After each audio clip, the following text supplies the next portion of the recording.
Well, hey guys, welcome to another episode of Way of Life podcast, Stories Edition. So today we have Michael Shaw, a friend from our church here at Wynnum Baptist, and he's come on today to share a little bit of his story. How you going, Michael? Yeah, not too bad. Yeah, Good. doing all right. Going good. Yeah. Did you want to tell people just a little bit about yourself in general before we get to your story? I'm 41. Yeah, 41. Think about that. Yeah. You lose track after a while. I mean, come on, really. Yeah.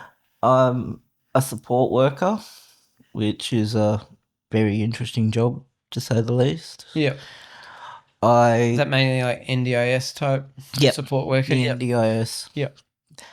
I live very local to this particular church. Yeah. It's within walking distance local, Nice. which is always good. That's Yeah. about my. No, that's good. Yeah.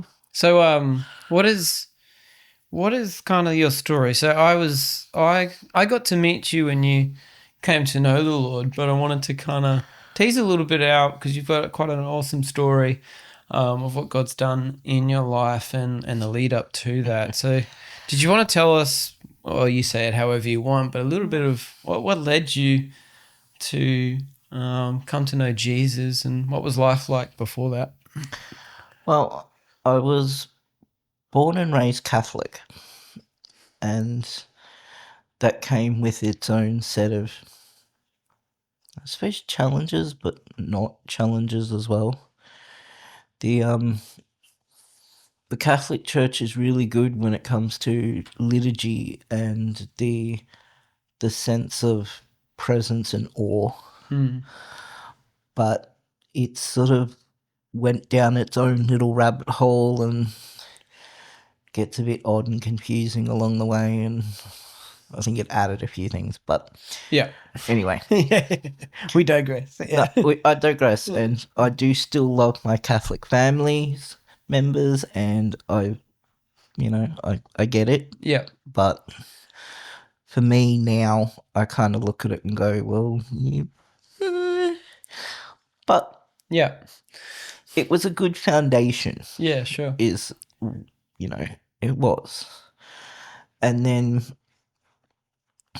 I lost the family members that connected me to the church. Ah, okay. Did they? My grandmother passed away. Yeah. And she was really the driving force. Yeah.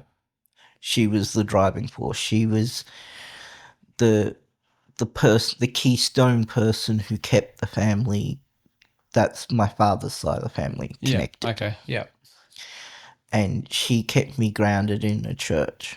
And once she was gone, not just the whole family, but my connection to the church sort of fell apart. Yeah. How old were you roughly when that happened? 9. Yeah. Or So 10. pretty early in life. Yeah. Yeah. Yep.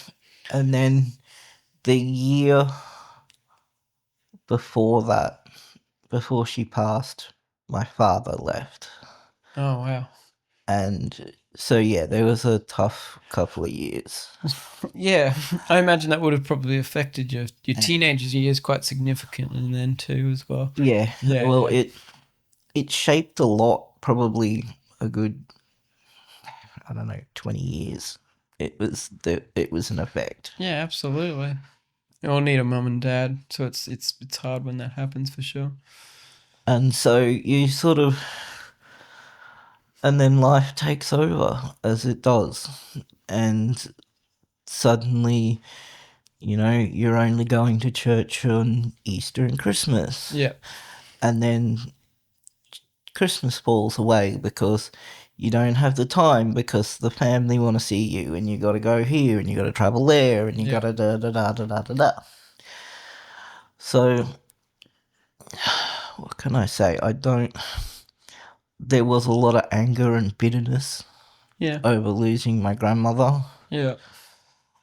And I probably idolized her more than cared about what was going on in church. Yeah, It wasn't yeah. really about Christ. It wasn't about church. Yeah. It was about my grandmother, pleasing Yeah. her, keeping her happy, making her. So, was I really a Catholic? It's probably I went Sure. through the motions, but Yeah. you know, You attended. yeah, I was there, but you know, my big thing was don't scratch the varnish off the wooden pews. Yeah. So Yeah. So your nan was quite a significant Oh, yeah. person in that sense, and you were Absolutely. the memories of church were probably particularly connected it was with it was church. yeah, it was sure. they were all connected, and when I lost her and all of the grief and all of that, it sort of translated to being in the church as well, because there's so many of the memories were connected. Yeah. Remembering her and remembering being in church situations hurt because I remembered her. Yeah. Yeah. So it became very hard to be the bright and bubbly in church type person that Yeah, you for sure. kind of need to be as the Catholic. Yeah. So it fell away, and of course I've always, from a very young age, and funnily enough, there are photos of it, but that's another story completely. Okay. I've always known that there wasn't something quite right with me. With you. I never quite fit the mold. Right. And there was never really a good explanation for it, but I knew there was something up. So fast forward to about 13, 14, maybe 15, high school. Kind of mid-teenage years. Yeah, the puberty years. The real fun time. The time when high school is a complete and utter nightmare, and you literally will do anything to escape school kind of years. Yeah, sure. I went to a doctor. I had some questions about my health and my certain bodily stuff that wasn't going on and was going on. And Yep. as you do, because your mother's not going to answer those questions, and you're definitely not going to ask those questions of your mother. There's just no way. Go to a doctor. So the doctor did some investigations. Mm-hmm. And after a series of blood tests and scans and everything, they found out that my pituitary gland didn't develop. Okay. So, and for those listening, what does that mean? It's the gland that controls the chemicals that produce puberty. Okay. Like hormones and things like the that. The hormones. Sure. It's the part of the brain that sends the signals, the chemical signals. Yeah. To start those processes. Right. So that gland wasn't producing? No. Yeah. From a birth defect. Now, it has a very long technical name. Okay. We get the idea that. But that's it really just boils down to that. Yeah. And at that point, I spiraled hard. Yeah. Like, super hard. Yeah. And I was probably considered clinically depressed. Yeah. Not that I wanted to end my life. Yeah. But I didn't really want to live either. Yeah. Okay. I probably held on to that whole Catholic no suicide thing. Yeah. So that I didn't see that as a practical option. Yeah. But it's not like I really cared about anything at that point. Yeah. And I retreated into, quite literally, into video games. Yep. And that was it.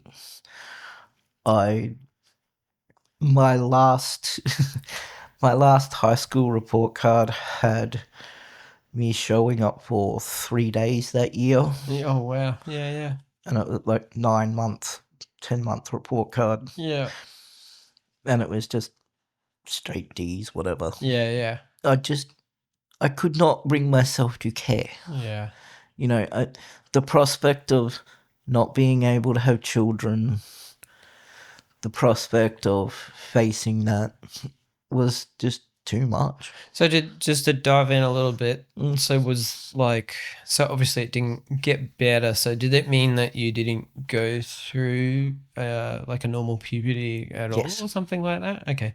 There are treatments for it, but the drugs are very harsh, Yeah. and to a body that is basically, at this point, I'm going to say, but designed not to handle them, Yeah. they play havoc. Yeah. Physically, Yeah, sure. mentally, it's a trash site. Like Yeah. people really don't understand it. But Yeah. it this is lock yourself in a room because you're afraid you're going to hurt somebody. Yeah. Right. If Or they you if took they those, if they drugs, yep. with those drugs in my system, there were days when I would literally take the door handles off my door. Oh, so you tried these drugs? Is what Yeah, you said. I tried. Okay, so I was on them. I was on them for probably a year or two. Yeah. Okay. And then when you were a teenager, or Yeah, as a teenager. Yeah. And yeah, it got to the point where it's like, if I don't lock myself in this room and somebody annoys me, I'm going to go nuts and I'm actually going to hurt somebody. Yeah, okay. So it was having a pretty rough effect on you. Yeah, it was. Yeah. And, you know that you're not mentally well Yeah. when you hear stories about kids bringing swords to high school and you're sort of going, yeah, I get that. I understand. Yeah. I could do that. I could see why you would do that. Like I was really sympathizing with this kid who did it. Yeah. And it's like, that's not a good headspace. That's not a good headspace. For sure. So you had with those drugs to help, the normal kind of processes happen. It was horrible, but then without it, it was still pretty depressing. By the sounds of, like, it really affected you. Yeah, it did mentally. I was in a no-win situation. Yeah. Because the several doses that they had at the time was, they weren't the smaller doses for the younger kid wasn't showing an effect at all. As far as the doctor's tests concerned. The adult doses were too much, and there was no real in between. And I'd stopped. Like, throughout this process, I was less and less, but still sort of going to school, but sort of not, and in and out here and there. And it's like, okay, I got to stop this. So I got to the 14 and 9 months or whatever it was at the time to drop out of school. And I'm like, into year 10 type thing. Yeah, into the year 9, 10 sort of thing. Yeah. I'm like, I'm out, yo. Yeah.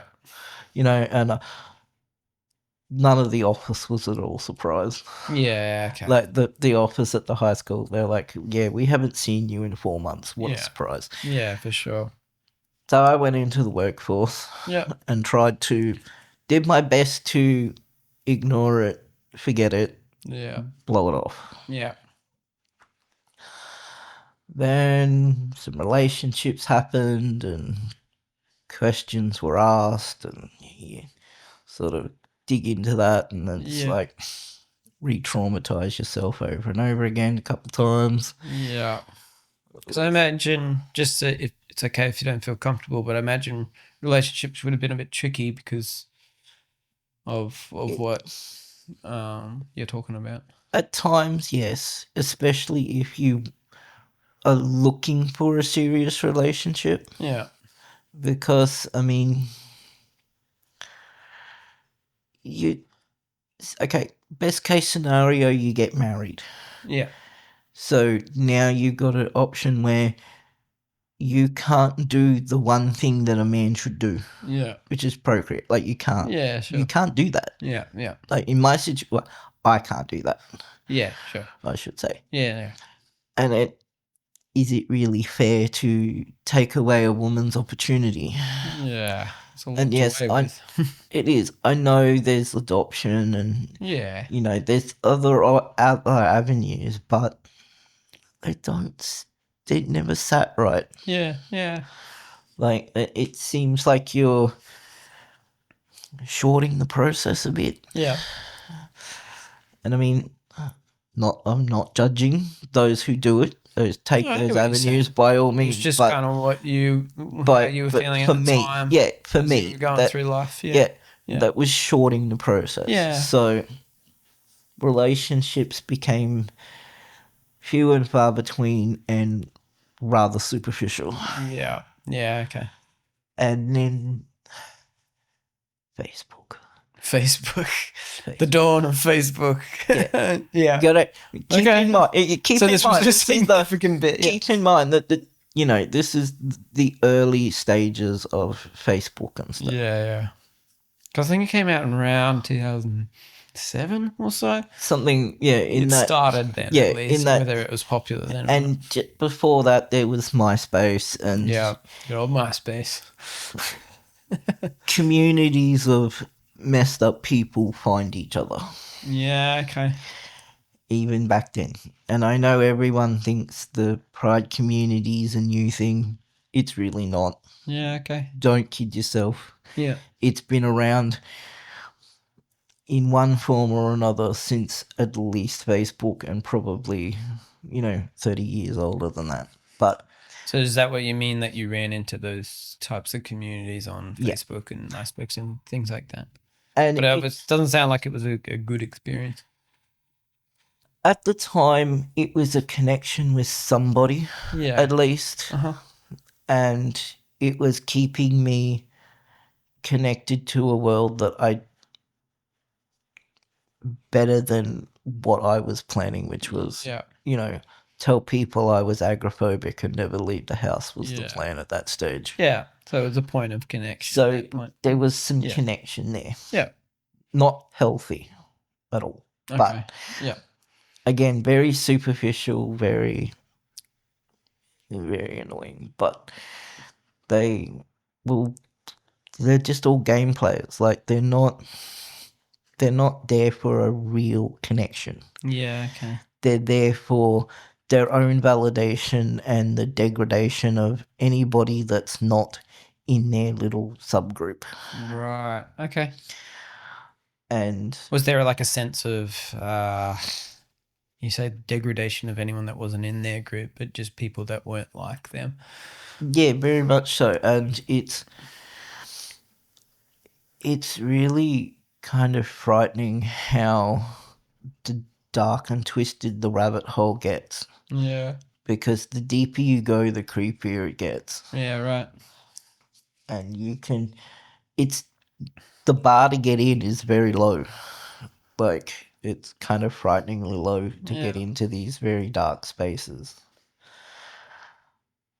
But again, it was better than what I had, which was nothing. Yeah. know, Yeah. I had no connection to the primary school students that I grew up with, Yeah. no connection to the high school students. I'd lost connection with the Catholic Church. Yeah. My family didn't know how to deal with me. Yeah. At this point, my mother had a breakdown or was recovering from a breakdown Yeah, sure. because of my antics. Yeah, okay.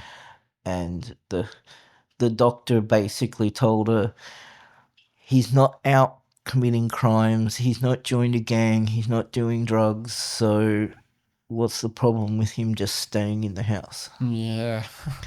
That There was, can be major problems, like in other ways. yeah, exactly. Yeah, for sure. Like, I wasn't out breaking into stores and stuff, but I still wasn't doing myself any favors. Yeah.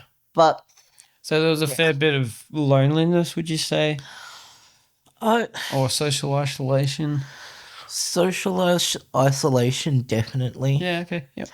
I don't think Also, don't let me put words in your mouth. I'm just trying to Yeah, no. summarize as I hear it, so I'm understanding it. Loneliness is something I don't quite understand. Okay, so that wasn't really what you were going No, through. it's not something. Oh, praise the Lord! in one sense. Yeah, I don't remember. I know I was alone, but I don't remember feeling lonely. Yeah. Mm-hmm. And I think it was that I didn't want the connection, but Yeah. I sorted out because it was perception. Like my mother was freaking out that I was always in the house. So if I went out and hung out with these people, at least she would stop freaking out about that. And that's one less thing I had to conflict with her about. Sure. So it was more motivated by just making sure people think that you're actually being social. It's all the Sure. It's all the perception of what I should be or what I. Yeah. Okay. Rather than an actual deep longing for the connection. Right. Yeah. Okay. No, that's interesting. Yep. So, and I mean, that's still something I tend to lean towards solitary. Yeah. So, but so we go on and I did something really well. It had to be done, but I needed some scans. Yeah. And they found something that part of me wishes they never had, but it was, inevitable. They were going to find it eventually, which made the world even more complicated than it already was. But okay, what happened? Well, they found a couple of ovaries and what appeared to the scan people, the people who were looking at interpreting it, because there's always a little bit of, a fallopian tube. Yeah, wow. Which made life way more complicated. Yeah. Could you explain that a little bit more? What happened? I can imagine how it would make things complicated, but I just want to hear it. It shakes your very identity. And I know that word's been way overused lately, but it's a real crumbling of the very person you look at in the mirror. For sure. Absolutely just falls to pieces. I can imagine it would, yeah. And the best explanation anybody can come up with is that in the very early stages, there was a twin. And okay. Oh, like during in before Europe, you were born. In Europe, there was a twin, and one absorbed the other to make me. Wow. Okay. Was sort of the best explanation at the time. That was the best explanation anybody could give me. Yeah. And because of the birth defect, both parts stuck. Yeah. Okay. Yeah. Which they also attributed as to why I reacted so badly to the drugs. Yeah. So that part of it at least made sense. And I could comprehend that, but there was just such an absolute destruction of everything I understood. Yeah. And it was like, it'd be really confusing, I imagine. Well, it was, but the problem is that there's no support group for it. There's no help. No one. I mean, 0.02% of the population. Yeah. You can't even do a good study with those kind of numbers. Sure, yeah. You can't. And the other thing is that even in that 0.02, there's a spectrum of, and I hate that word too, but no, I know what you mean. There's diversity within that, for sure. There's diversity within the conditions. Yeah. So just because it works for this person and this person doesn't mean it's going to work for me, and my treatments Yeah. don't work for such. Yeah, for sure. It's not like a one size fits Yeah, all. For exactly. everyone. Yep. And the medical profession loves their one size fits all treatments. Yeah, I mean, it makes life easier. It does. If you can do it, but If you can pull it often off. we're all a bit different, so it makes sense. Yeah. So you end up in you end up in your own rabbit hole. You Yeah, really do, for sure. because Like, what you do I don't do? have- Like, exactly. You don't have a choice. Yeah. And then I made my next big mistake, which was going anywhere near a therapist. And I'm sorry for those who therapy. So you went to a therapist, you said? Yeah, okay. It wasn't Therapy good for can help many people with many different things. I don't doubt that. But for me, it was actually worse. you. Yeah, okay. You Because didn't have a good experience. the with that. therapist, and I think back on it now, the therapist didn't have a true foundation. So when you're pinning your, and I suppose the only word I can think of is hopes, on somebody who doesn't have a foundation, a proper foundation. What do you mean by foundation? Like not having a... In truth, Yeah, Like- okay. the therapist said, "Oh, it would be okay to explore cross-dressing. It would Sure. be okay to explore changing your name to a woman's name. It would Yeah. be okay. It would be okay." Yeah. And although that didn't sit right with me, it's a therapist. Yeah. They know what they're sometimes you take talking their about. advice and things like that. Yeah. Appeal to authority, the appeal to the smarter person in the room that's supposed to have it all together. Sure. Yeah, well, Didn't didn't happen for you. I- Oh, no. I learnt that the only person who could truly take care of my mental health was this little black duck, because everywhere I went, it fell off. Everywhere I went, it just flattened. Yeah.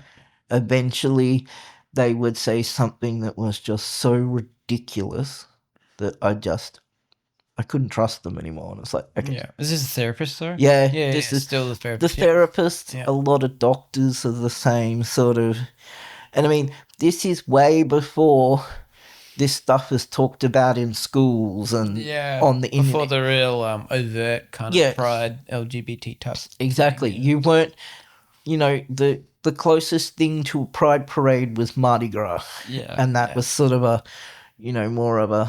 more same sex overseas. attraction type Yeah, thing. Yeah. And it was really just for the gays and lesbians. Yeah. There was no additions at this point. Yeah, for sure. Still. It was just the L and the G. Yeah. Yeah. So it was sort of, okay, I've got to stop playing with these people and I've got to just take control and I've got to fix myself. Because it wasn't working for you. It wasn't. Yeah. There was no working for me. And by this stage, I was nursing. Yeah. I was working in nursing. And as anybody in those professions knows, that sets their own sort of level of challenges and their own. So rather than focus on my own disintegrating, it was, let's just throw myself into work. Why not? Yeah. Let's Yeah, completely forget everything else. Let's go. Just try to ignore it and step it down type of thing. Absolutely. Yeah, Just completely ignore it. Sure. I mean, we humans tend to do that. Yeah. Like, if we're going through something or we don't know what to do with it, we often ignore and push it down. Yeah. Hey, look, we can do it pretty good. Yeah. we yeah.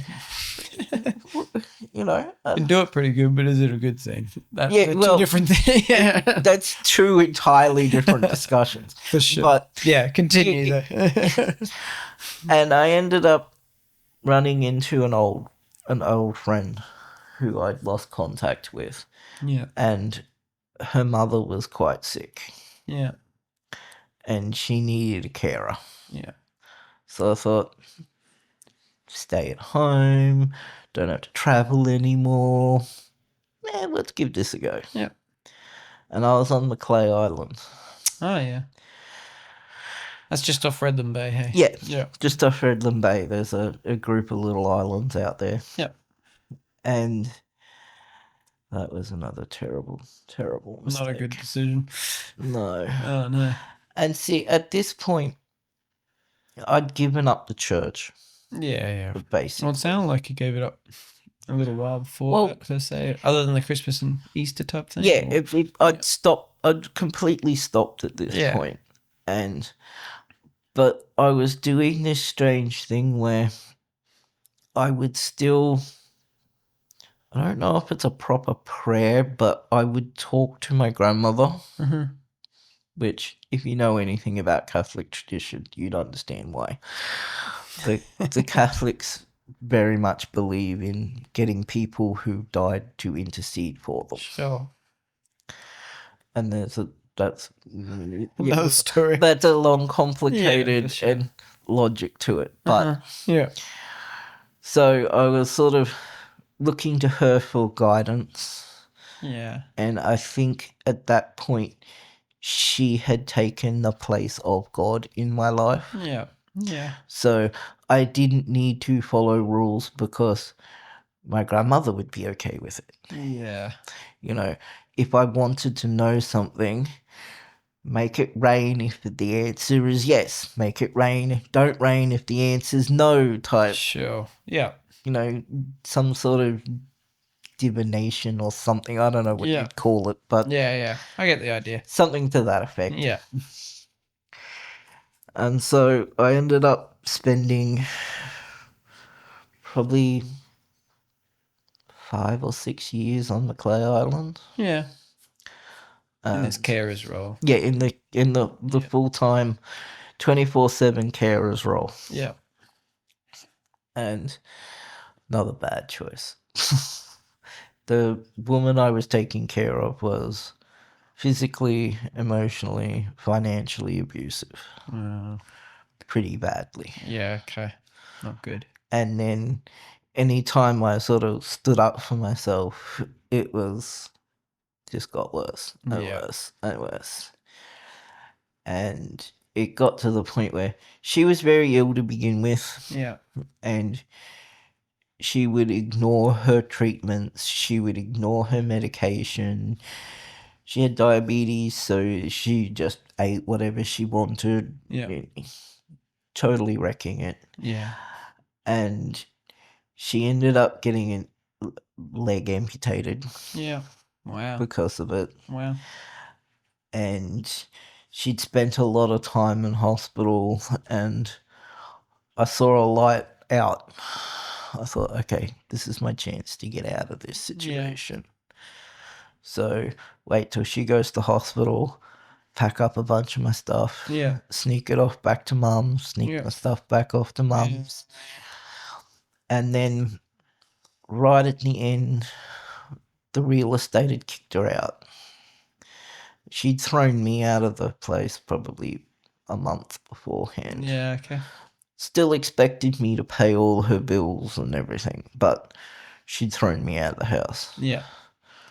At that point I was surviving on $100 a fortnight. Wow. Yeah. Try it. It's not that easy. Even living with my Bread mother, and noodles. even living with my mother and brother, that's not an easy time at all under any circumstances. For sure.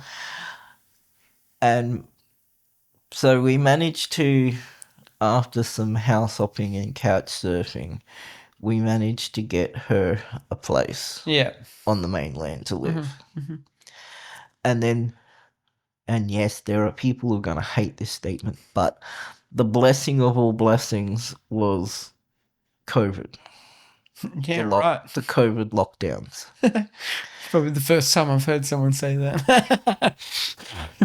But obviously in this situation it was. For me, because we'd just gotten her into a house, and it was a 1-bedroom place, so Yep. there really wasn't any room. Wasn't room for a There wasn't room. Yeah, there Yeah. wasn't room for me to live. Yep. So my only option was to come and visit her every day, and she was about living 20 minutes away, and the arrangement was working all right. Yeah. Oh, I can't travel that far anymore. Yeah. I can't leave my house today. I Yeah. can't leave this week. Yeah. So I got to actually truly rest for the first time in Yeah. probably a decade, Yeah. where you truly got actual time to stop, time to think, time to reflect. Yeah. And it was really peaceful for me. Okay, yes, I did want to break the rules, but I wanted to break the lockdown rules and go out. Yeah. But that's just my rebellious Michael. You know, for the most part, I loved it Yeah. because I actually got to be in stop. that solitude and Yeah. stop and think. Sure. Yeah, it makes sense for that situation. Yeah. And then, And with your background, because you were saying that was kind of what you used to yeah, kind of yeah, lean toward anyway. exactly. Yeah. It went back to my peaceful, relatively solitary existence, and back to my original love of video games, because, you know, when you're a carer, you're at the beck and call of the person, and, Yeah. you know, Sure. I hate to assign deliberate to it, but it seemed like the moment I got to relax and actually turn on the PlayStation when I was with her, that's when everything would start to break down and everything started to go wrong, and I had to Yeah, run to sure. her and So there wasn't really any time to rest and There's- pause. You were kind of always on alert. Yeah, Yeah. Sure. you're on 24/7. Yeah. You Yeah, know. that makes sense. So what happened after you kind of finished up with this lady and then Well, um she got sick gotten of it. COVID? She got sick of it during COVID. She got sick of it. Like, she got sick of the arrangement, Yeah. and it's like, yes, I'm finally free. I'm Yeah. finally free. So we ended that, and we went our separate ways. And I was, during the lockdown, like everybody else, channel surfing, put on YouTube, Yeah. and these people, like, you start watching random things on YouTube. Yeah. And I came across this guy named Stephen Crowder, and he was talking about Christian values and Yeah. lunatic stuff. This is crazy, you know. Like, Yeah, sure. okay, this is interesting. Yeah. I'll give this guy a listen. Why not? Yeah. You know, I started listening to him pretty regularly and found Jordan Peterson and found a bunch of other people. And Yeah. there's this insane looking rapper dude named Tom McDonald Yeah. who, you know, raps really well but doesn't sing about doing drugs and doesn't sing about, you know, sex and all the other stuff. Sure. Yeah. And it was subtle at first, because it was so subtle I didn't realize that I was following all these Christian content creators, Yeah. even ones as superficial, well, not superficial, but as the guys from How Ridiculous, Oh, yeah. the trick shots and all of that. Yeah. Yeah, cool. And every once in a while, in the middle of their videos, they'll make a Christian comment, or because they're all faith, faith, and they'll talk about prayer, or they'll mention Moses, or they'll, you know, some sort of little, just a little thing, yeah. a little crumb in the middle of their videos, and it's like, what's going on here? What is going on? Yeah. And I sort of like, and so I came out of the major lockdown. I scored a night shift job. Yeah. Don't get night shift jobs. They're not healthy. But anyway, and so I could spend my days watching these videos and all of this. And my mental health was taking quite a hit, I think probably because of the nights. Yeah, fair enough. And I started to sort of slip back into old behaviors of, you know, painting my fingernails and getting a little more feminine and, you know, just little things. Yeah, sure. You know, like the strangest thing for me is that I am I tend to be more comfortable in a dress. Yeah. I actually am. Yeah. But it's not good. Yeah. Okay. Just because it makes me comfortable doesn't mean that it's good. Yeah. So did you have kind of an inner sense that it wasn't what you should be doing, even if it was comfy? Is that what you mean? Yeah, Or, like I knew there was one part. It was always There's always two parts to me, and I sort of described it like walking a tightrope, Yeah. because you gotta you gotta try and be comfortable in your own skin and with the person looking you in the mirror. Yeah, for sure. But then there's this voice in your head saying that this is insane, this is stupid, this is wrong. Right. And you gotta always, and the male female thing, and it's always It'd be trying to, such a tension in your situation, I could imagine. Yeah. and it is, and then you watch these people carry on about it online, and you're like, well, I can't be that. Yeah. So if I can't be that and I can't act like that, what's the opposite to that? Mm-hmm. And it dragged on for a bit. And then I'd had another round of scans, Yeah. which is never good for my mental health. It's never good. Because it probably, I imagine, because it prods at that question you've had for since a young age. You know what I mean? It does. Or that wondering why you're a bit different to the quote unquote the normal or all the other Yeah, kids or whatever. it does. I imagine that would play on it. It digs into it and, Yeah. Draws it all back to the surface like a oil rush. So Yeah. I got to that point and I'm okay. Yeah. I gotten to a point. Now, at this point, I had been regularly smoking pot for, I don't know, probably 20 years Yeah. easily. Probably a bit more, actually. Yeah. But on and off. I Yeah. was on the medical, whatever you want to call it. Sure. That my drug dealer was a pharmacist. Oh, okay. So Yeah. that's the reality of that whole system. Sure. You've just traded the guy down the street for the pharmacist. Yeah. Yeah. But anyway, so I was doing it legally, again, Yeah, just to keep my mother off my back. Sure. Because, Yeah. you got enough going on in my head without having my mother yelling and screaming as well. Yeah. Yeah, absolutely. Okay. And Yep. So you went for another scan. You were. Yeah, I went for another scan. And I mean, it was voluntary. The scan was voluntary, but totally trashed my mental health. Mm. So I went out on the back porch. Imagine it wasn't a helpful scan then. Well, it only reconfirms what I already knew. Dug up all that stuff. Yeah, but it dug it all back up as if Yeah. I'd just found out about Sure. it yesterday. Yeah. And so I was sat out on the back porch, smoking a cigarette. Yeah.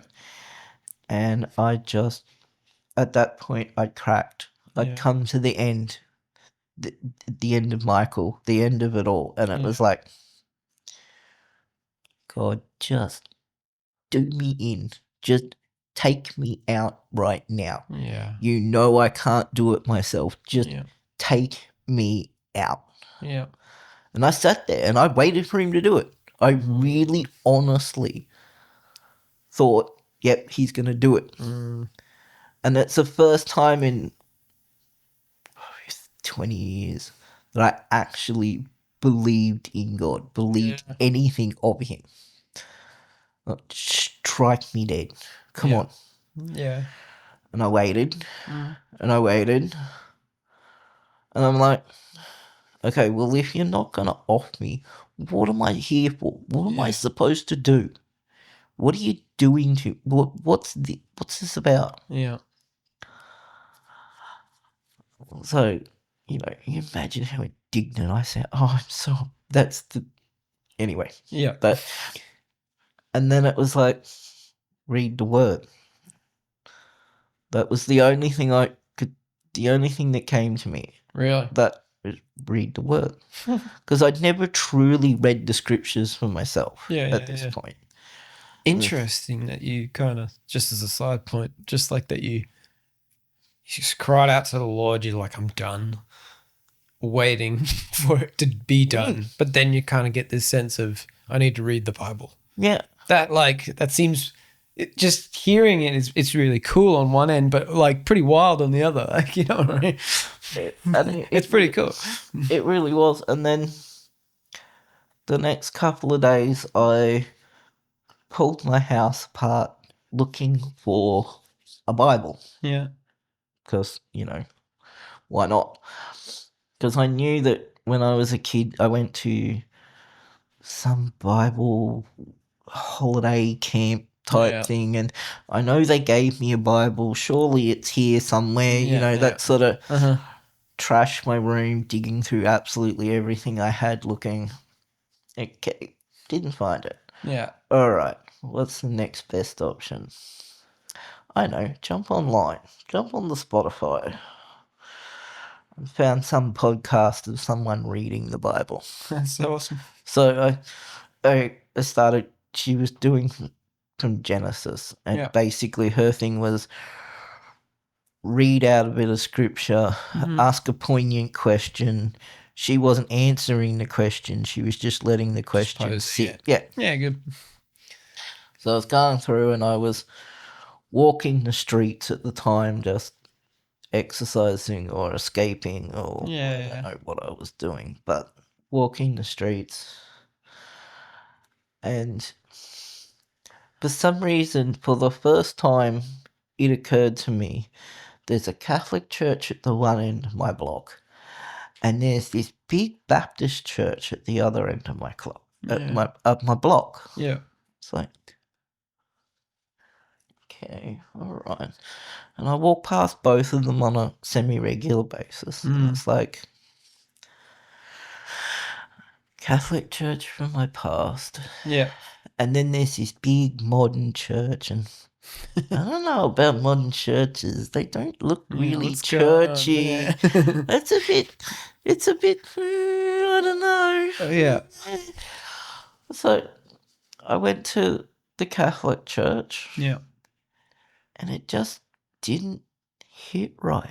It didn't fit right. It didn't feel. And like, I'd sat down with the priest, doing the confession, etc., afterwards. Yeah. But I wasn't settled. I didn't feel that was the right place, the right thing. Sure.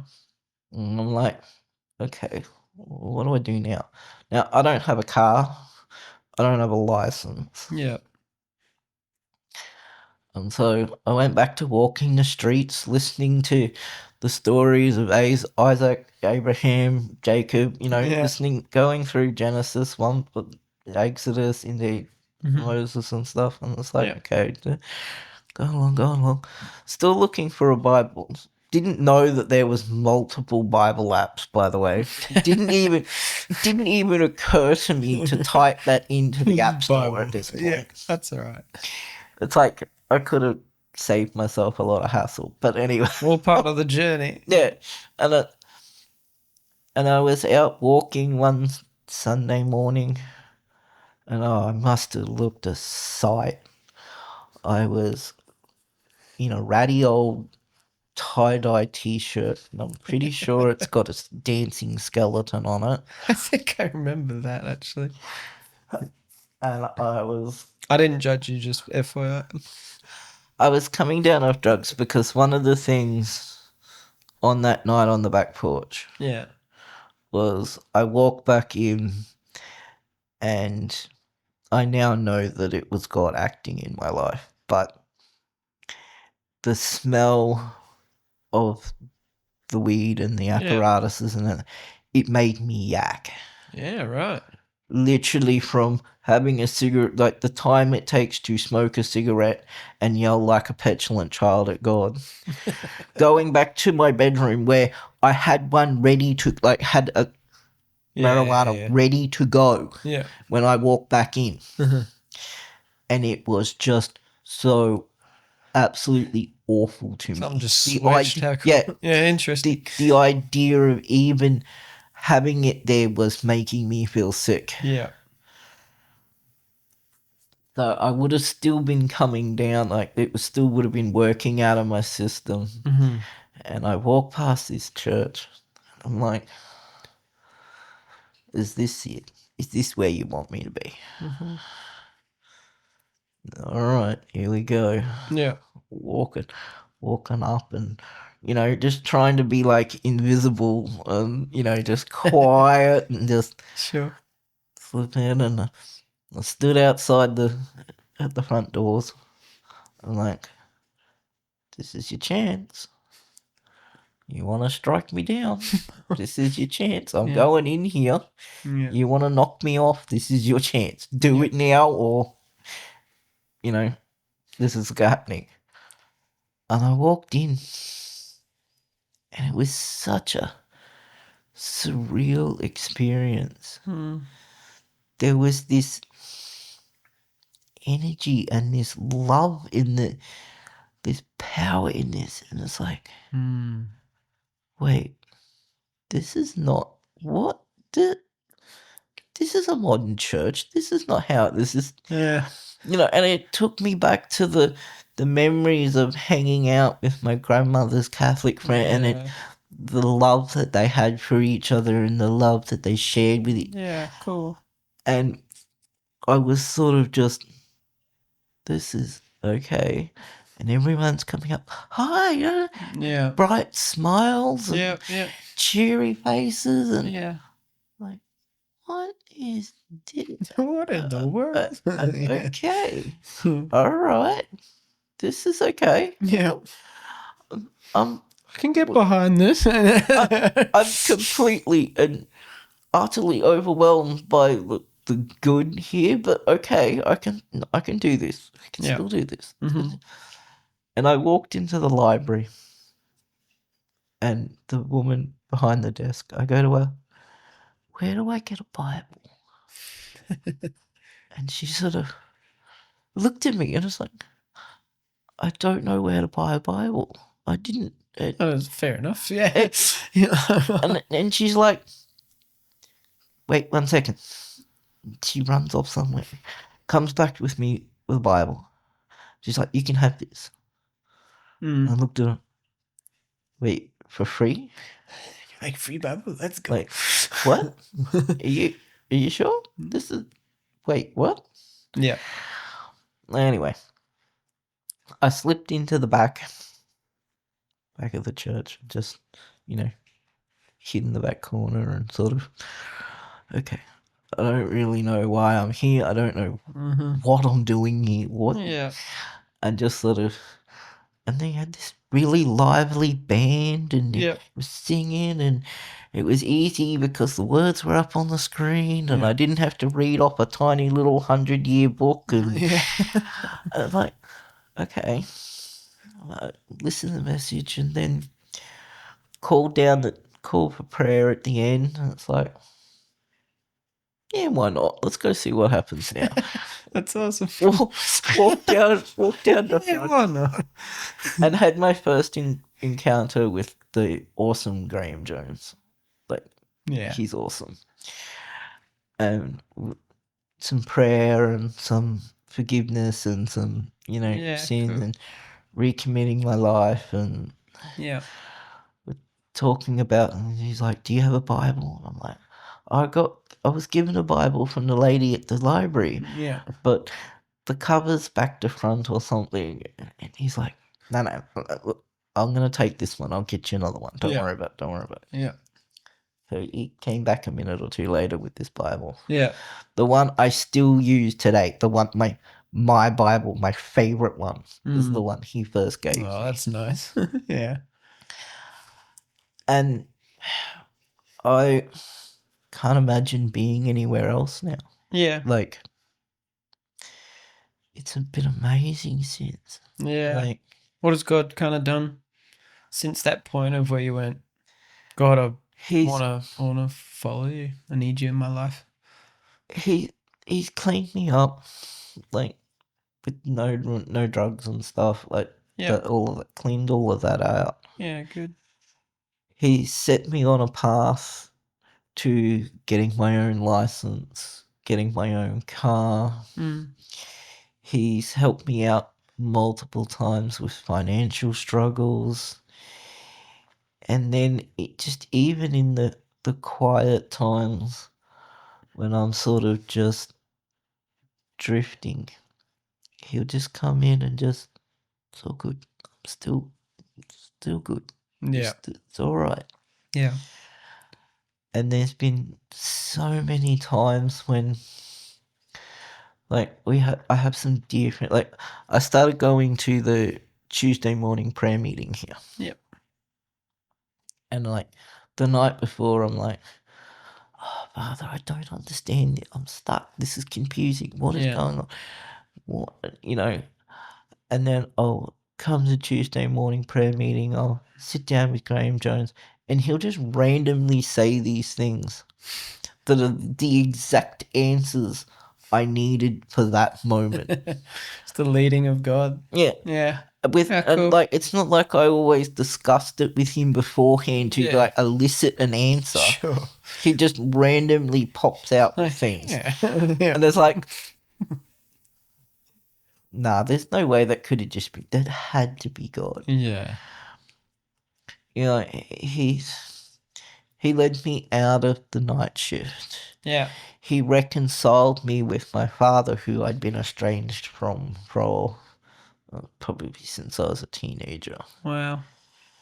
And I mean, we're not like super close now, but there's no animosity between us. We do Yeah. chat. Did And there's a connection there now. Yeah.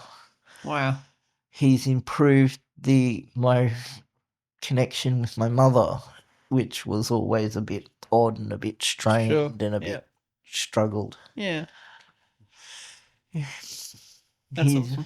he led me into this support role, which was really good because I honestly thought after the carer role and everything that all my compassion, like, I know it sounds nuts, but No, I thought all of my compassion had been used up.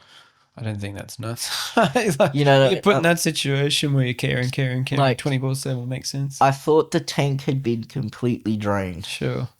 and I didn't know that I'd ever get it back. Yeah. And I really enjoyed nursing, Yeah. and you can't do that job without proper empathy, proper compassion. Yeah, for sure. You just Can't fake it for very No, long. No. You can't. And if you try, one, they'll catch you out. The patients, the patients will catch you out. Yeah. And it shows in your work because it is such an interpersonal job. Absolutely. Yeah. So you got this job, and that was he and really you kind of saw that you still had some in the Yeah, tank. He almost filled it up the a bit. the tank was refilled, and I could actually really care for people instead of just faking it for Sure. the half an hour that you tend to spend with most people. Yeah. Like, there was a real sense of, I actually can do this again. Yeah. And I attribute that all to him. Yeah, that's so cool. Like, it Praise the Lord. set me free from so much. Yeah. Like, and I stopped the inner conflicts of, am I a female with male outsides? Am I a male with female inside? Yeah. All of those kind of stupid questions just gone. Yeah, could you expand on that? I'm particularly interested in that part because that was such a big part of your kind of journey and your story. So what did the Lord kind of do in that area? What do you mean that it was kind of gone? All right.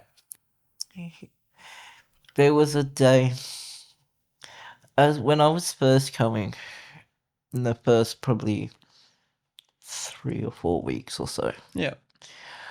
I was. Oh, no. No, okay, honesty. It's up to you. I You was share what you want to share. while I was still working on the night shift. I was actually cross dressing when I went to work, Yeah.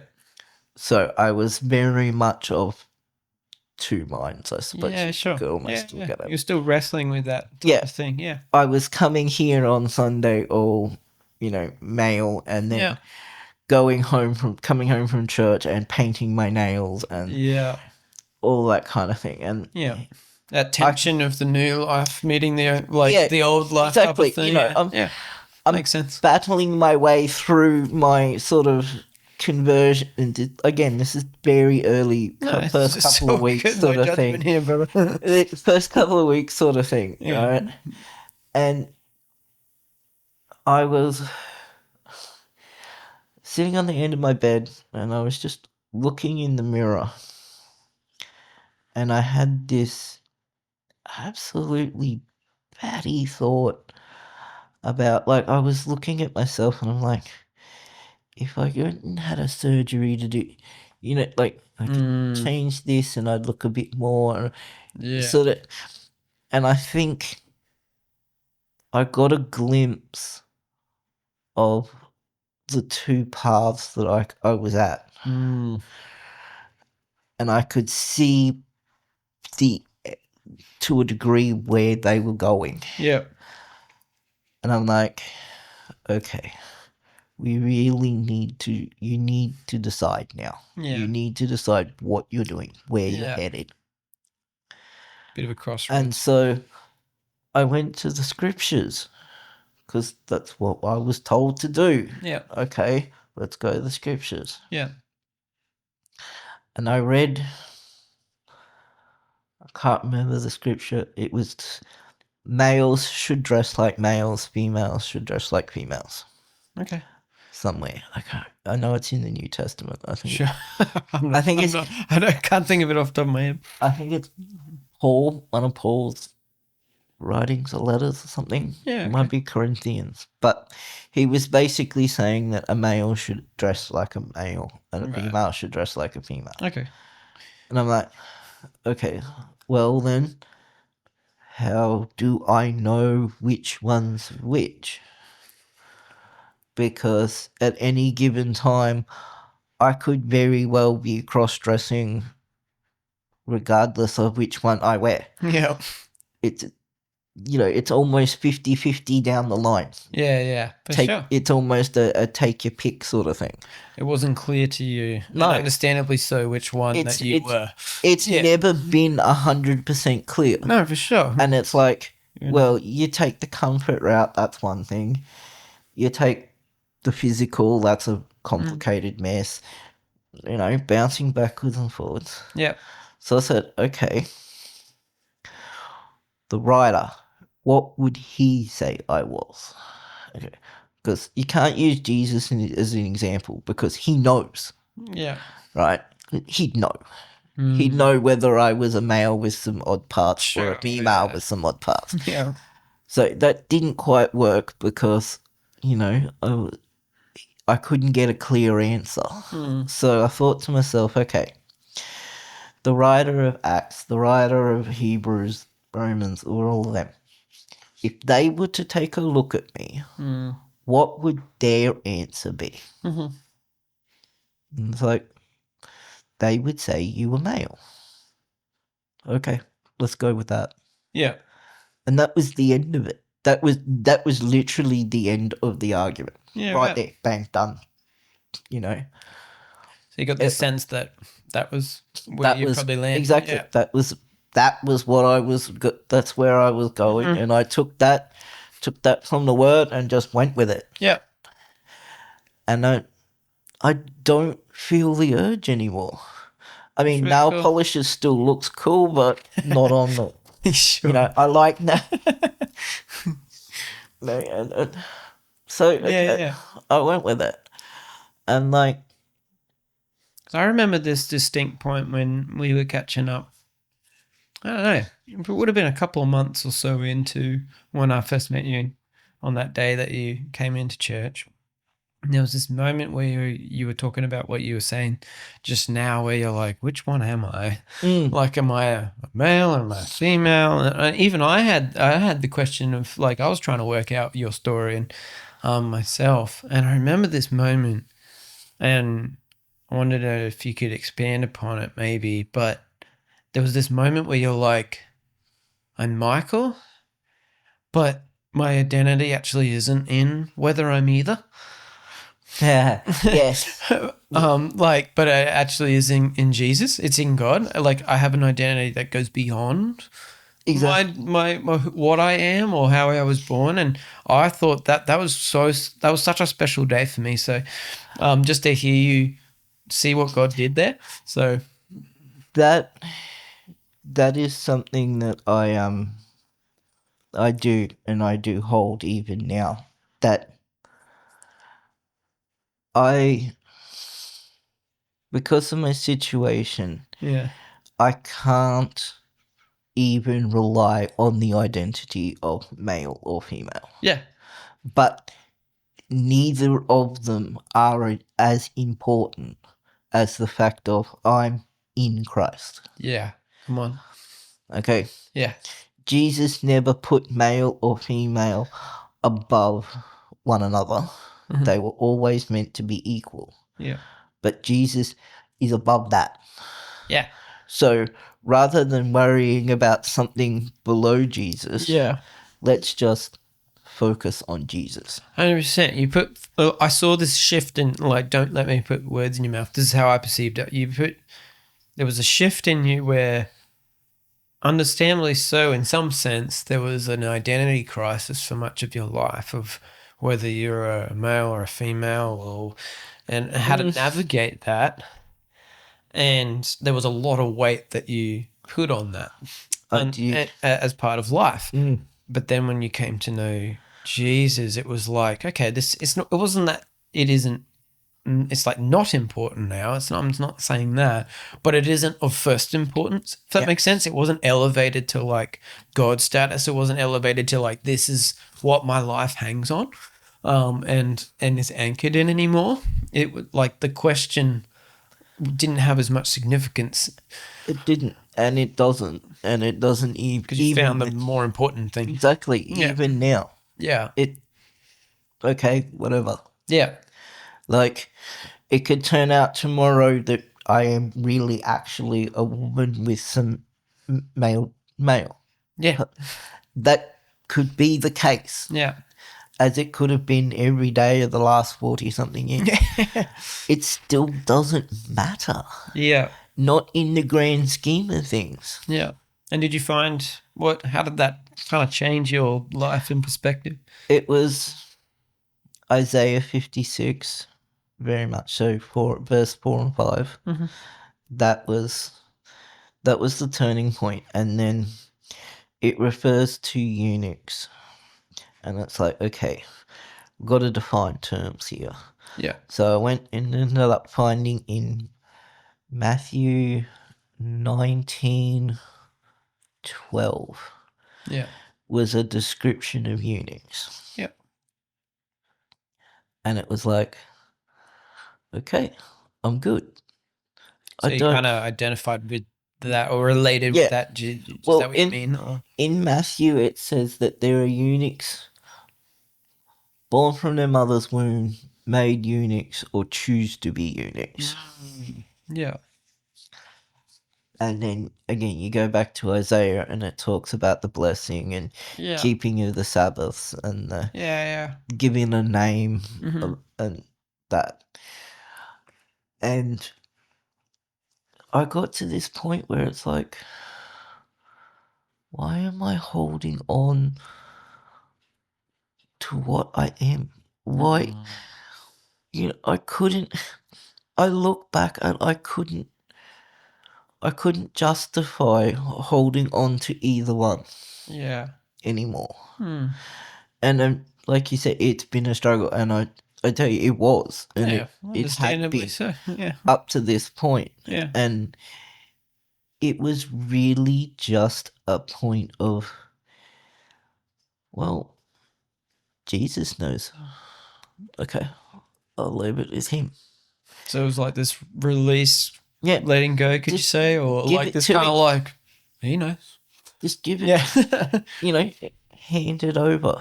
Yeah. Hand it. Give him your burdens. Wow. Yeah. Okay, my biggest burden is I don't know. I don't know the truth. Yeah.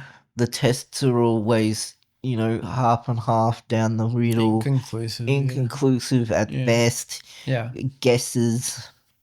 When you read on blood tests, not really sure, but say such and such. Yeah. And it's like, what do you do with that? Yeah. Give it to the Lord. Mm. What do you do when you're confused? Give it to the Lord. Yeah. What do you do when the weight of those thoughts are getting you down? Mm. Give it to the Lord. Mm. It's not in my purview. I am not smart enough Yeah. to be able to answer these questions myself. Yeah. Yep. So give it to somebody who is smarter.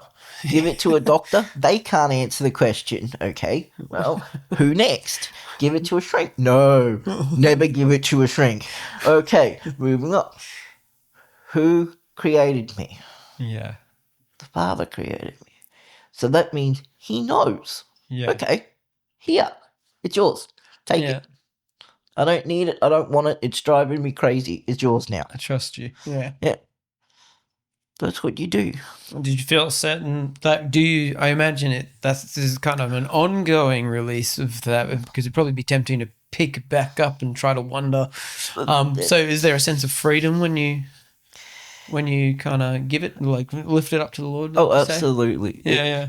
And I do. And there are still moments when, It's those flesh. kind of, the intrusive thoughts about that skirt looking really nice or that dress looks really cool. They are, it's like, Lord, that's yours. Here, you take it. Yeah, Right? good. And I mean, the prayers aren't fancy. The prayers aren't, it's just, here, this is for you. Enjoy it. Yeah, It's driving me nuts. I'll take your peace like you've offered. You take that craziness. Yeah. And then I can move on with it. Yeah. I don't have to think about it. It doesn't matter.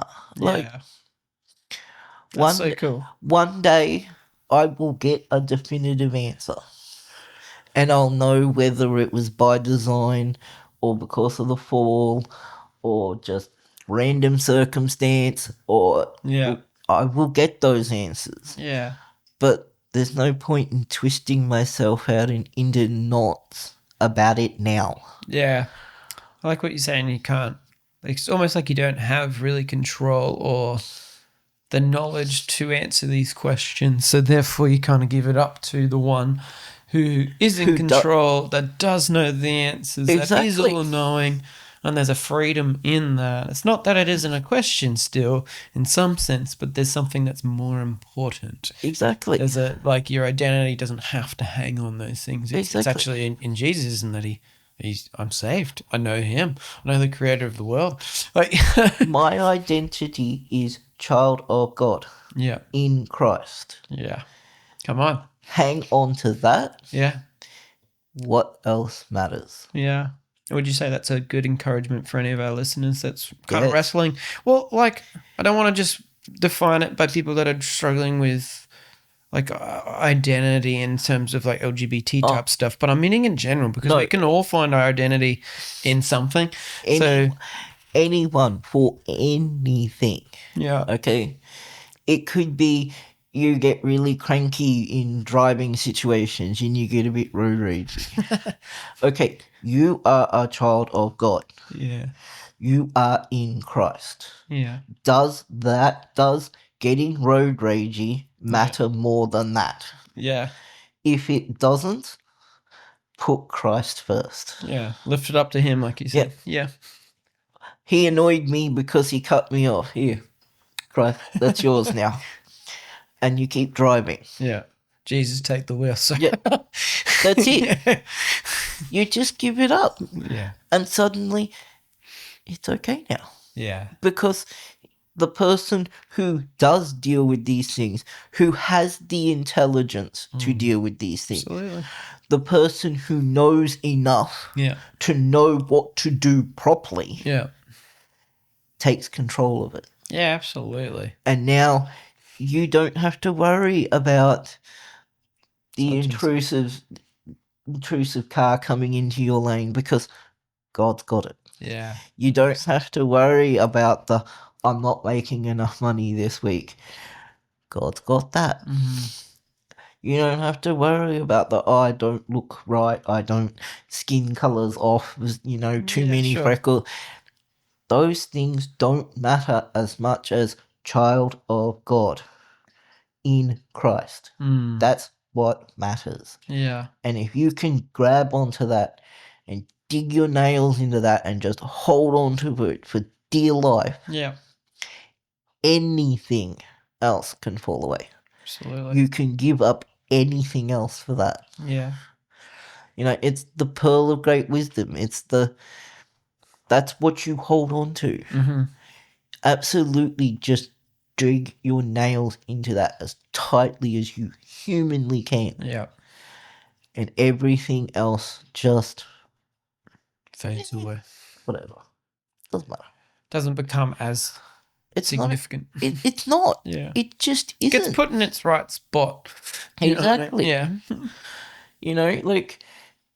Yes, there are challenges with Yeah. my condition. And they are long, they are complex, they are confusing, and the internet and the media and everything have made it about 5,000 times worse in every It's single very way. confusing with that much information out there and conflicting views Well, and so on. Yeah. It's not just the amount of information out there, it's the amount of misrepresentation, misunderstanding, and just outright lies. It's not misinformation, it's a lie Yeah. about it. Yeah, sure. Okay? Being intersex, or, if I want to be really insulting, I'll say hermaphrodite because apparently that's offensive. Sure. And I like that because it's offensive and people get upset about it. That's funny to me. Sure. Right? They can't give you all the proper information about it. Because all the proper information just doesn't exist yet. You can't make a good data sample out of it. Yeah, for sure. You can't do scientific researches to get good scientific bases for a lot of the things that the other people who fall within the medical term intersex. Yeah, okay. Because it is too varied. Sure. Yeah. Like you were saying before, it's like not a one size fit all. Like it's pretty not. contextual, I guess you could say. Exactly. Yeah. It's complicated. I have had encounters and spent time with people who are also intersex. Yeah. And not one of them has my set of circumstances. Yeah. There's always variation. There's always difference. Absolutely.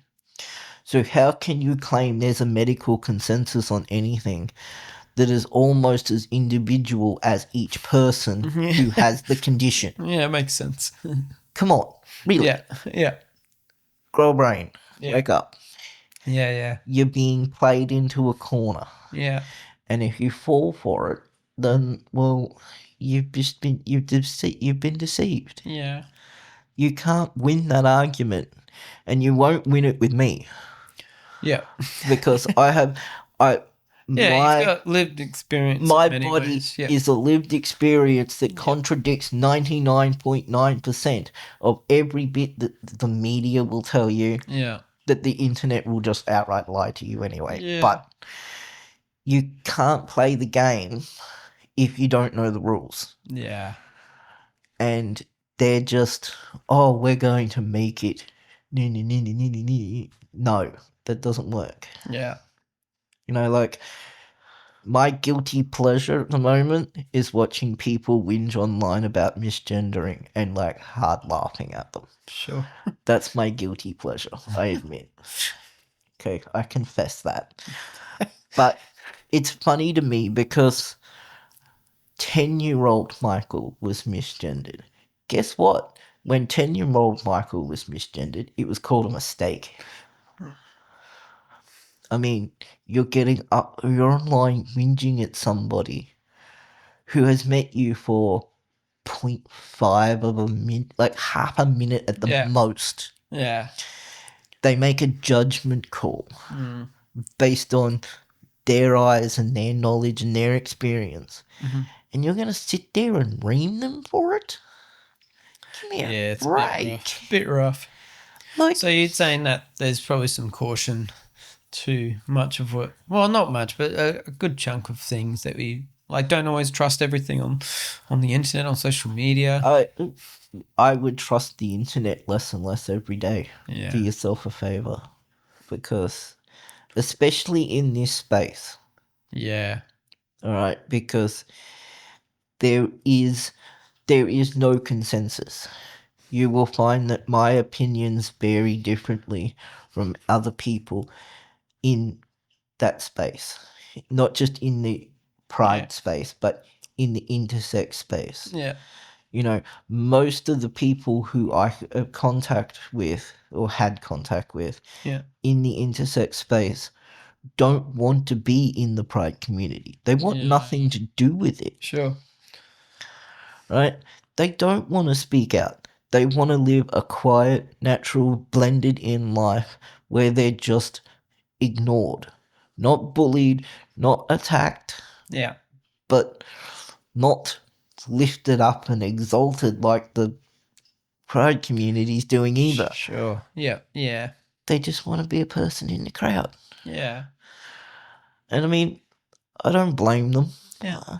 I mean, I'm speaking up because I really feel like people need to hear it so that they can go, no, Yeah. I'm not going to fall for this. Sure. Yeah. Yeah.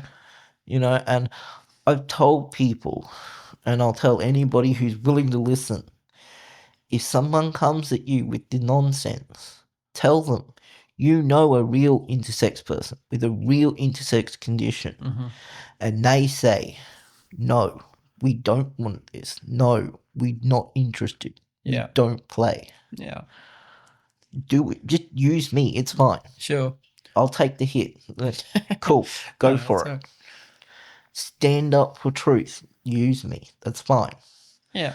Because it's more important to say, okay, look, I know you feel that way, but that is not the way it is. Yeah. It's not a reality. It's not reality. It's not objective truth. Yeah. And until you find objective truth, you're going to struggle. Yeah. You know, and this is why, and you see it, there's more and more genders every day. There's more and more pronouns every day. They keep adding all this stuff. It's only ever been designed to cause confusion. Okay? You got to remember, when this stuff first started, it was done in secret. Like, the rainbow flag was a hint to, you know, the people who knew. If you were in the know, you knew. Yeah.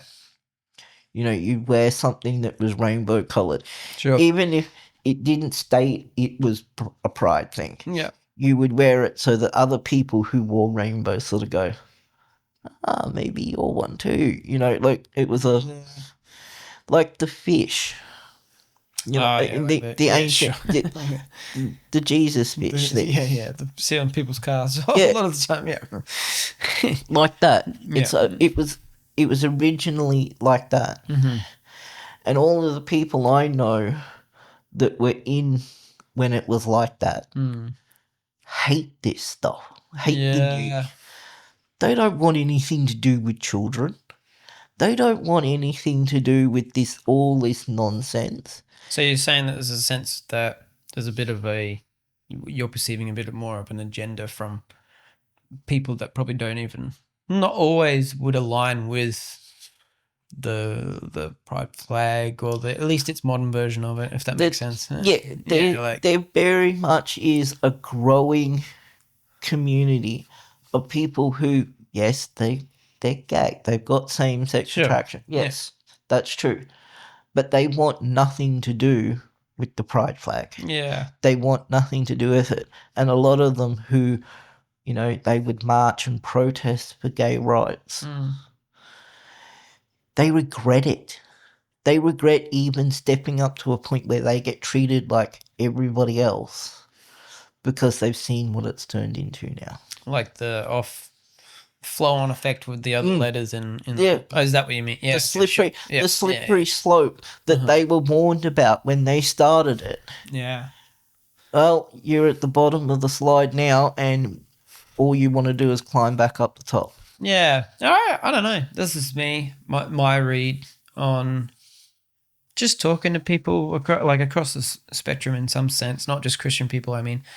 But I think there's probably a bit of I think it might have had its day. It hasn't taken it like its full effect yet, but I reckon people are actually starting to wake up a little bit to some of the extremes, at least. Praise the Lord for that. That's my perception, that people, I think there's a fair bit of research out there now that's even some of our younger generations coming up are actually becoming a bit more conservative in terms of morals, and not necessarily, I'm not talking a political conservative, but I'm talking a bit more traditional values and things like that. Yeah. So it's really interesting, but I love your story because it's kind of like, it feels like, whether it's true or not, it feels like it's like it's been so loud, some of these voices, and it's been like quite it's quite a, one of them, I don't know if militant's the right word, but it's very forced. It feels very forceful, and it's kind of like you get the idea that, okay, well, everybody's on board with this, and therefore this is kind of where the world's headed, and that I'm the odd one out because I don't at least believe everything, or I wouldn't assign myself to everything that this pride agenda's going for. But to hear kind of that, your story, it kind of goes, okay, maybe there's something more to this, in the sense that there's more, like, people's experiences are very different, and it isn't just this squeaky clean, easy type of thing to work out. But the other thing I get is that there's a lot of confusion in it. Whereas the cool thing I've kind of found amongst many things from your story is that you found stability.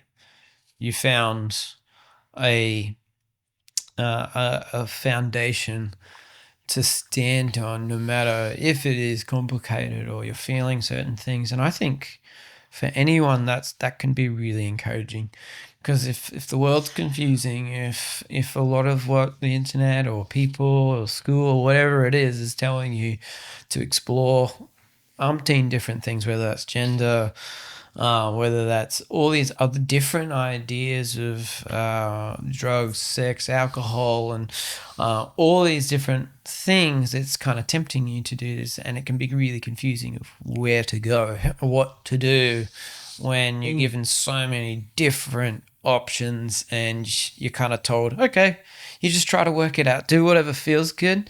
It's cool to hear your story where you're kind of like, I did that, and it didn't work. No. But I found a foundation that even if I am still a little bit confused at times, or I don't know what to do with this, or different things in my life, that it doesn't have to hold the weight of my identity anymore.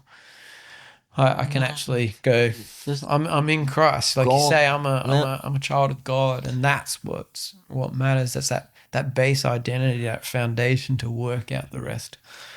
It is. And that's, I can't stress that enough, that it doesn't matter what you're going through. It doesn't matter where you are. None of that.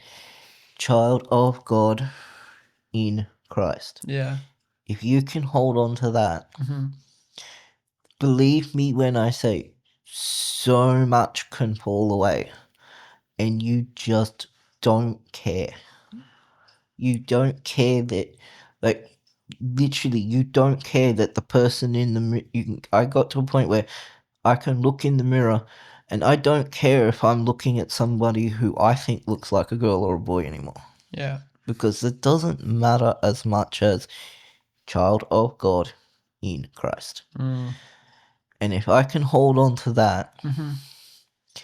it's mentally better for me. Yeah. It's physically better for me Yeah. because I'm not struggling under it. And I can't see, and believe me when I say I have tried just about every way possible Mm. in the human sense of knowledge and understanding of it Mm. to deal with my problems, Yeah. deal with my Sure. challenges. Yeah.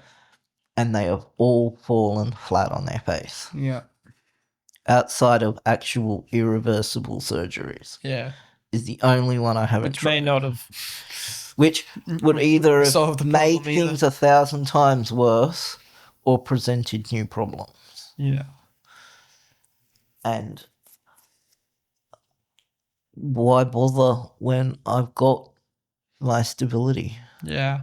Like, That firm foundation. exactly. Yeah. I don't need it. I don't need to care. And I do believe you are right. The ideology is failing. It's falling in on itself. Yeah. And it will wear itself out. It's, it's the dying wolf on the road. It's gonna crawl off into the forest. Yeah.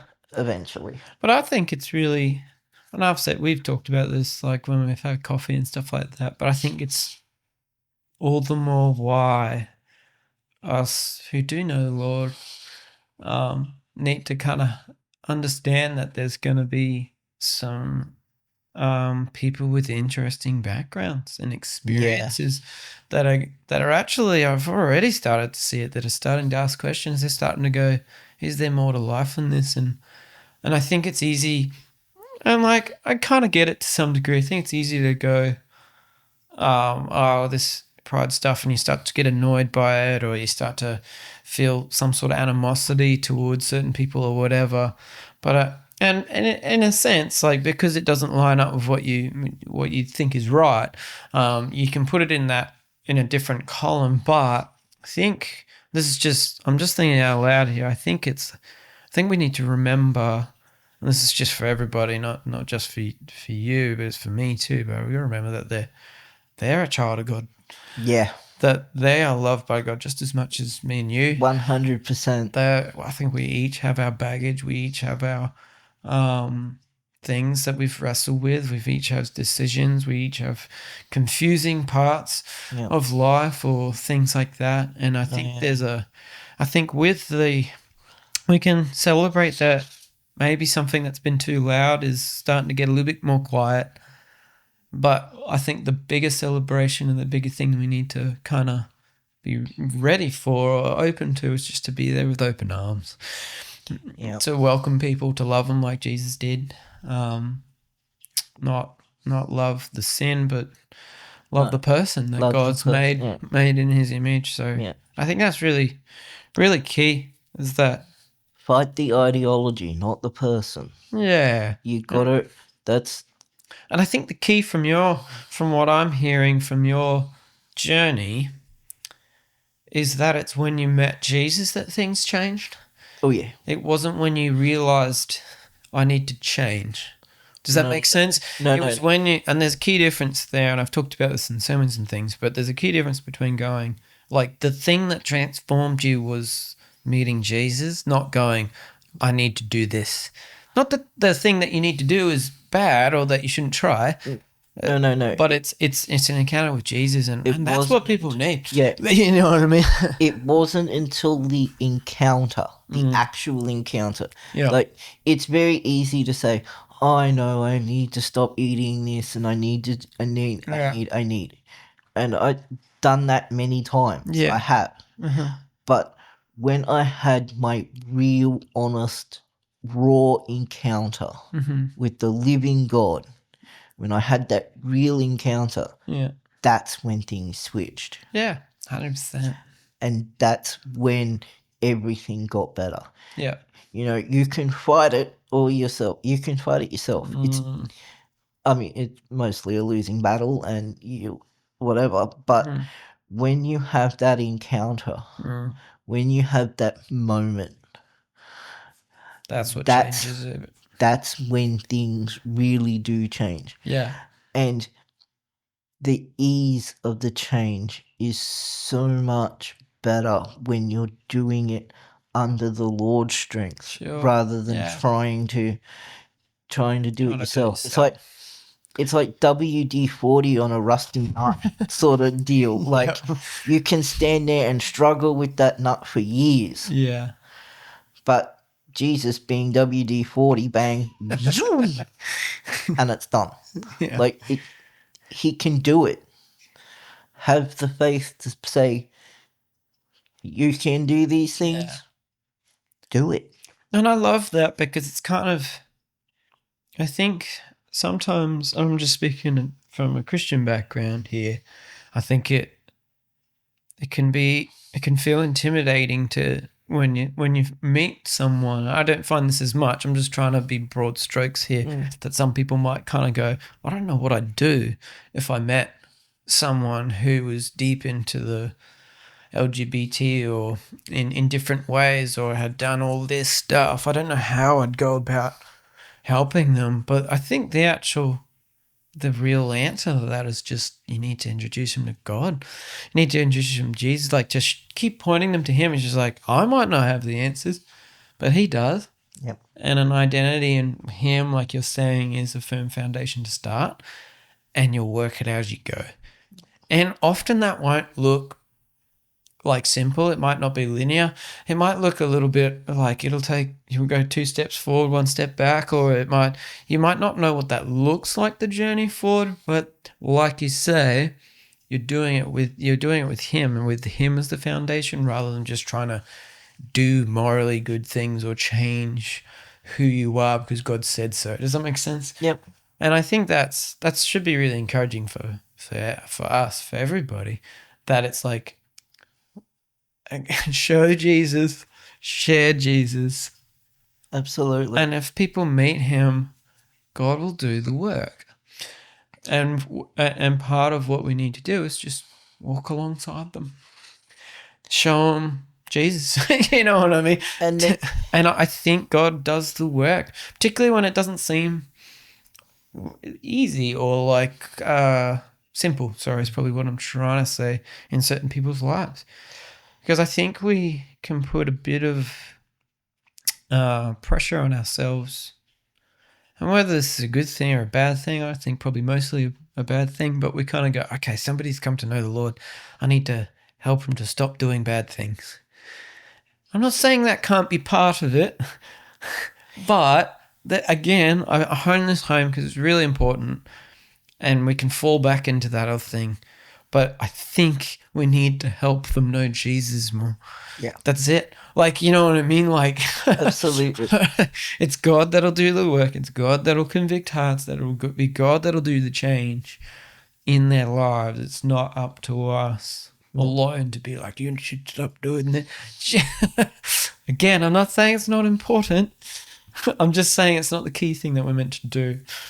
The other thing I'll add is that throughout my life, there's been people who have tried. And the ones I remember the most... Try to change you, Yeah, you say. try and introduce me to Jesus. Sure. They're trying to bring Christian values to me. That the ones I remember are not the ones who quoted scripture at me. Are not the ones who, oh, you shouldn't believe that. Not the ones I remember are the ones who started with kindness. Yeah. The ones that, can I give you a hand? Yeah. Can we sit and talk? Yeah. They always started with compassion and kindness. Yeah, it's good. And yeah, okay, they were always leading to Christ, and it always sort of got to that point. Yeah. But the ones who, like the door knockers and the people who try that, the Salvation Army woman who, told me that I shouldn't buy a dragon because they're evil, they didn't make the true impact. Yeah. It was the person who, when I was, sloppy drunk in the city, Yeah. it was the person who sat there, gave me a water bottle and just started talking to me. Yeah, it's good. And it wasn't until Showed you love. Yeah. It wasn't until the next day and a massive headache hangover that it occurred to me that she had a cross. The person she had a cross on her neck. That she was probably a Christian and she wasn't doing it because she thought I was cute or funny, or she was doing it because of Christ. Yeah, absolutely. And those people, and I mean, I'll probably never see most of them again. I might, maybe, not in this life anyway.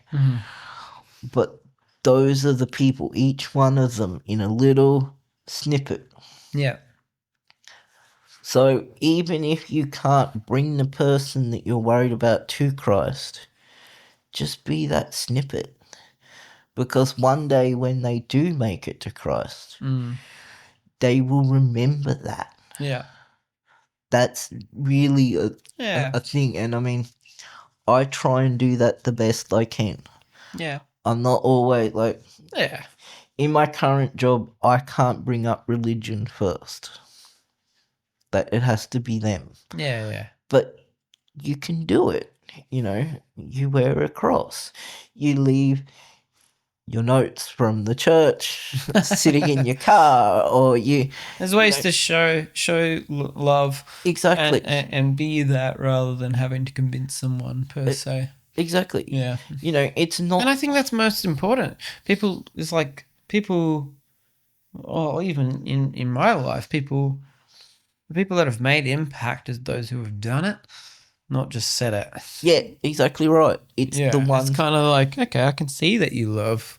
Like, you've got this love about you. I can see that you're doing that in action. Absolutely. I can see it in your patience, in the fruit of the Spirit. Yeah. And rather than, and there's a time and a place to actually talk and tell people about Jesus. I'm not saying that, but I'm like, often it starts with both. Like, you know what I mean? It's when people actually go, oh. You're like, making. I experienced some love. I experienced some grace when I should have been met with judgment and horrible things. Yeah, it's all those types of complete ignorance, completely ignoring you. Absolutely. And I mean, there are times when I deserved it, and there are times when I would have been completely antagonistic towards it. Yeah. But it didn't stop them. Like, they made the sacrifice of their time and even the potential to be abused to just do one simple act. Yeah. And I think that it gets to a point where that becomes important. That's important. Yeah. And I'm sure people of non-Christian backgrounds, there can be at times so little of it that when it happens like that, it's a punch in the face. It's shocking. Yeah. You just sort of go, what? What? What? That just happened. Yeah. And I don't know, maybe there's a way to do that better, but yeah, and I think it's relying on God's power and His leading in our lives, to show Him. It isn't just us alone. It's been really good chatting with you, Michael. Thank you, just so much for sharing your heart, for sharing your story. It's a really powerful story, and it's good to call you a friend. And I appreciate you. And for those of you who are listening, whether watching it or just listening to it, If you've got any cool stories or know someone with an awesome story of what God's done in their life, then let me know. And we'd love to consider having them on the podcast. But yeah, thanks, Michael. And I hope everyone's having a good week. And until next time, I'll catch you later. Peace.